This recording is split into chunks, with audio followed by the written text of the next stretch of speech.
Hi everybody, it's Miss Mary. I'm going to show you a craft today that you can make at your home that will make some shakers that we can use with music later in the month of April. So let's get started. And what I did first was I went around my house and I looked for items to use to make shakers. So I found some plastic eggs that I have, a plastic cup you could use, an old box, little cardboard box, some plastic bags, or even a paper bag. And then I thought, what would be good to put in them? And I went in my cupboard and I just found a few things that will make some music. I found some different kinds of oats, some grains, and then some rice, or if you have beans or any other little things that might fit in these little items to shake, that would be good also. So this is a really good time for you to take time with your children to give them experiences that we might rush through if we weren't in the situation of being home every day.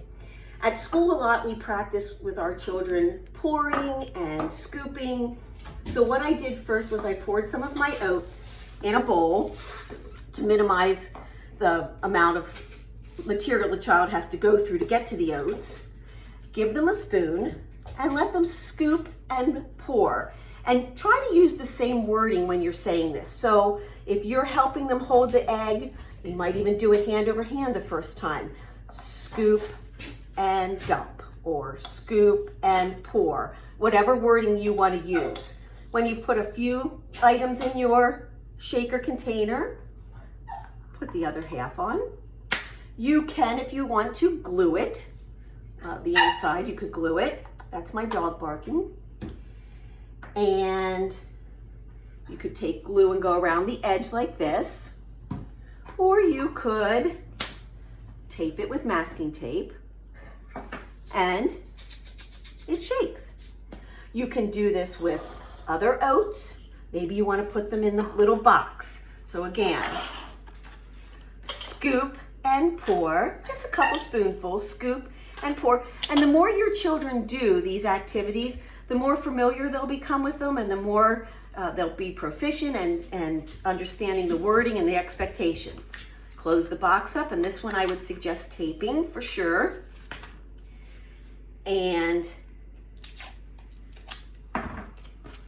probably want to tape it a little more securely than I did. And again, shake. Oh, this one sounds different than this one. You can fill a bag or the other items. You could put foil over this one to hold the little shakers in.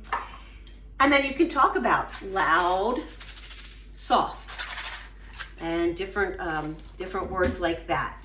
So that's something you can make, and maybe you want to do that within the next week or so and have that on hand, that when we get together on a Zoom session and we sing a couple songs, we can use your new shakers that you've made. All right, thanks guys, and I really miss all of you, and I can't wait to see you in person, but I'm having fun showing you what we're doing at my house and also just being interactive with you through these videos.